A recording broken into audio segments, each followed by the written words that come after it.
હાલો friends, હું છું નૈના અને નૈનાના ગુજરાતી કિચનમાં તમારું સ્વાગત કરું છું। આજે આપણે બનાવશું અડદની ફૂટડી દાળની રેસીપી। આ રીતે તમે અડદની દાળ બનાવશો તો તમારી દાળ પહેલી વાર બનાવતા હશો તો પણ પરફેક્ટ જ બનશે અને આ દાળ નાનાથી લઈ મોટા સુધી બધાને ભાવશે। તો ચાલો રેસીપી બનાવવાનું ચાલુ કરીએ। આજે આપણે બનાવવાના છે અડદની ફૂટડી દાળ। તો તેના માટે આપણે અડધી વાટકી ભરી અને અડદની દાળ લીધી છે। હવે તેને આપણે એક મોટા વાસણમાં નાખી દઈશું અને તેમાં પાણી નાખી દેવાનું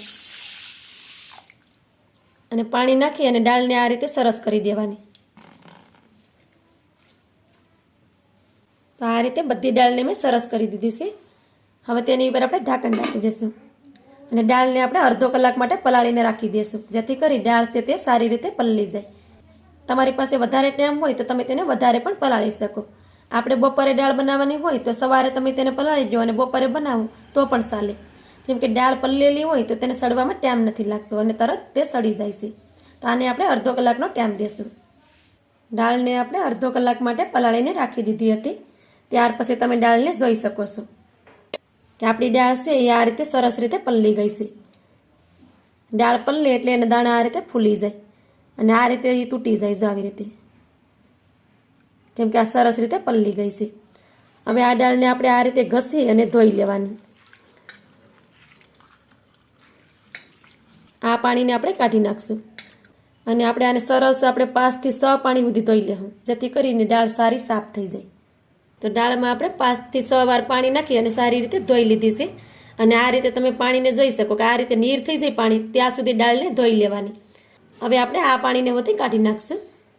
દાળમાંથી આપણે બધું પાણી કાઢી નાખ્યું છે અને દાળ આપણી સરસ રીતે ધોવાઈ ગઈ છે। હવે આપણે દાળ બનાવશું। દાળ બનાવવા માટે આપણે કુકર લીધું છે અને કુકરમાં આપણે 2 પાવડા ભરીને તેલ નાખી દઈશું। તમારી દાળ જો વધારે હોય તો તમે તેમાં 2.5 પાવડા પણ તેલ નાખી શકો, પણ જે પ્રમાણે આપણે દાળ લેતા હોય એ પ્રમાણે તેલને નાખી દેવાનું। તો આપણે અડધી વાટકી ભરીને દાળ લીધી છે તો આપણે 2 પાવડા ભરીને તેલ નાખ્યું છે। ગેસને ચાલુ કરી દેશું।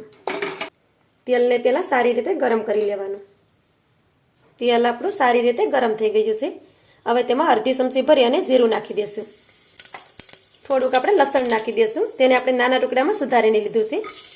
તમે લસણ ખાતા હોય તો નાખવાનું, ન ખાતા હોય તો નહીં નાખવાનું। ગેસને આપણે ધીમો કરી દેવાનો, જેથી કરી લસણ બળે નહીં। થોડીક આપણે તેમાં હિંગ નાખી દેશું। તો બધી વસ્તુ આપણી સારી રીતે સતળાઈ ગઈ છે। હવે તેમાં આપણે દાળને નાખી દેવાની અને સારી રીતે મિક્સ કરી દેવાની।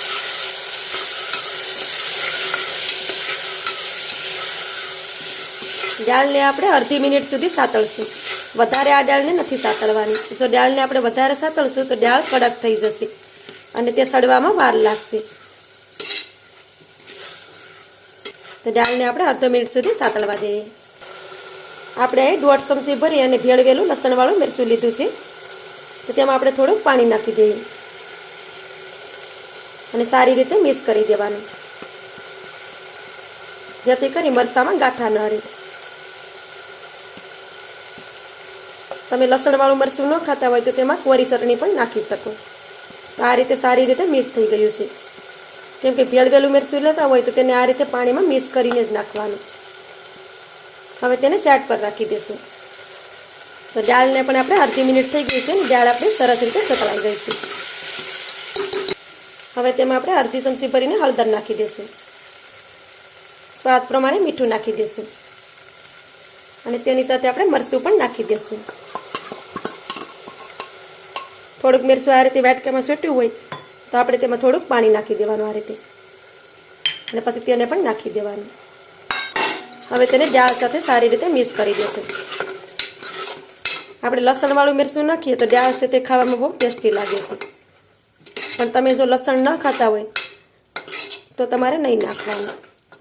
હવે આપણે દાળને 1 મિનિટ સુધી સાતળવાની, જેથી કરી આ મરચું છે તે સારી રીતે પાકી જાય। દાળને આપણે 1 મિનિટ સુધી મરચામાં જ પાકવા દીધી છે ને તમે જોઈ શકો છો કે આ રીતે તેલ છે તે અલગ પડી ગયું છે, કેમ કે મરચું સારી રીતે પાકી ગયું છે। આવી રીતે મસાલો હોય ને બધો સરસ પાકી જાય। હવે આપણે તેમાં પાણી નાખી દઈશું। તો આપણે અહીંયા અડધી વાટકી ભરીને દાળ લીધી હતી, તો તો તેમાં આપણે 1 વાટકી ભરીને પાણી નાખી દેવાનું છે. વધારે પાણી આપણે તેમાં નથી નાખવાનું, કેમ કે આ દાળને આપણે ફૂટડી બનાવવાની છે.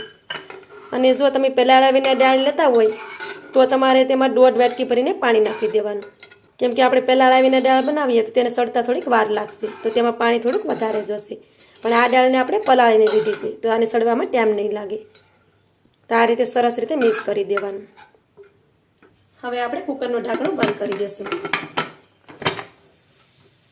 અને આમાં આપણે 3 સીટી કરી લેશું. ફૂલ ગેસ રાખી અને 3 સીટી કરી લેવાની.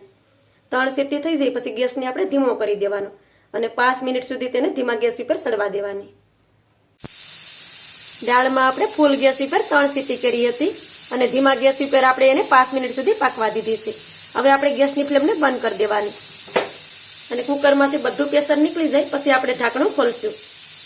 ત્યાં સુધી નહીં ખોલવાનું. કુકરમાંથી હવે બધું પ્રેશર નીકળી ગયું છે તો આપણે ઢાંકણને ખોલી લેવાનું અને દાળને આપણે શેક કરવાની. તો તમે જોઈ શકો છો એકદમ સરસ આપણે ફૂટડી દાળ બનીને રેડી થઈ ગઈ છે. હવે આપણે દાળને આ રીતે શેક કરી લેવાની. આ રીતે દબાવો તમે તો તમને ખ્યાલ આવી જશે. દાળ આપણી સરસ સડી ગઈ છે, કેમ કે આ અડદની દાળ છે તો આ કાશી ન રહેવી જોઈએ. તમે જોઈ શકો છો કે આપણી દાળ સરસ રીતે સડી ગઈ છે. તમને એવું લાગે કે દાળ આપણી કાશી છે તો તમે તેમાં 1 સીટી કરી શકો, પણ આ રીતે તમે દાળ બનાવશો તો તે કાશી બિલકુલ પણ નહીં રહે અને એકદમ ફૂટડી બનશે. અમારા ઘરે તો આ દાળ દર શનિવારે બને છે અને આ નાનાથી લઈ અને મોટા સુધી અમારા ઘરમાં બધાને આ દાળ ભાવે છે. તો હવે તેને આપણે સર્વ કરી લેશું. તો દાળને આપણે એક ડીશમાં કાઢી લેશું અને દાળ તમે જોઈ શકો છો કે એકદમ આપણી દાળ પરફેક્ટ બની છે. આ રીતે દાળ બનાવી તમે તેને બાજરીના રોટલા સાથે સર્વ કરી શકો અથવા તો તેને રોટલી સાથે પણ ખાઈ શકાય. અને તેની સાથે પણ ગરમા ગરમ મરચાંનો સંભારો હોય તો આ દાળ તો ખાવાની મજા પડી જાય. અને આ દાળ તો નાનાથી લઈ મોટા સુધી બધાને ભાવે છે, કે ભાઈ ખાવામાં એટલી ટેસ્ટી લાગે છે. આવી રીતે દાળ બનાવીને તમે બાળકના ડબ્બામાં પણ દઈ શકો. હવે તેની ઉપર આપણે થોડાક લીલા ધાણા છાંટી દઈએ. તો આ રીતે અડદની દાળ તમે પણ બનાવીજો. આ નાનાથી લઈ મોટા સુધી બધાને ભાવશે. તો તમને આ મારી દાળની રેસીપી કેવી લાગી? મારી દાળની રેસીપી તમને સારી લાગી હોય તો લાઈક કરી કોમેન્ટ કરી દેજો. ચેનલ પર નવા હોય તો સબસ્ક્રાઈબ કરવાનું ભૂલતા નહીં. તો મળીએ એક આવી જ નવી રેસીપીની સાથે. ત્યાં સુધી બધાને જય માતાજી.